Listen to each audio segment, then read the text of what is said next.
भगवान का आभार। समय कैसा भी हो, हमें हर स्थिति में भगवान का आभार मानना चाहिए।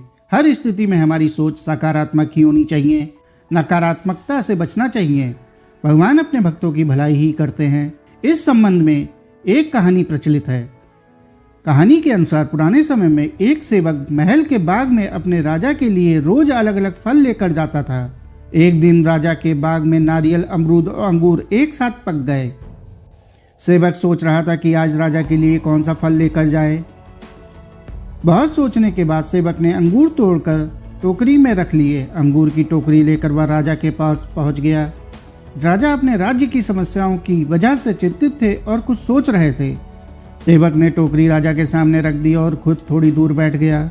चिंतित राजा गहरी सोच में था। वह टोकरी में से एक एक अंगूर उठाता, कुछ खाता और कुछ सेवक के ऊपर फेंक रहा था। जब जब राजा सेवक के ऊपर अंगूर फेंकता, सेवक हर बार कहता कि भगवान तू बड़ा दयालु है। कुछ देर बाद राजा ने यह बात सुनी कि सेवक बोल रहा है भगवान तू बड़ा दयालु है।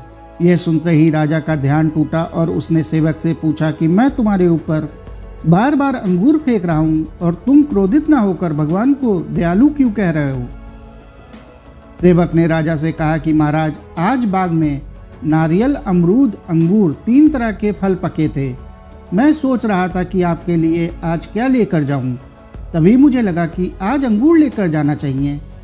अगर मैं नारियल या अमरूद लेकर आता तो मेरा हाल और बुरा हो जाता। इसलिए मैं भगवान को दयालु कह रहा हूं। उस समय मेरी बुद्धि ऐसी कर दी कि मैं अंगूर ले आया। इसलिए कहते हैं जो होता है अच्छे के लिए होता है। समय पक्ष का हो या विपक्ष का, हमें हर स्थिति में भगवान का आभार मानना चाहिए। साथियों, आपको यह कहानी कैसी लगी कमेंट करके जरूर बताएं। कहानी अच्छी लगी हो तो कहानी को लाइक और चैनल को सब्सक्राइब कर लें। धन्यवाद।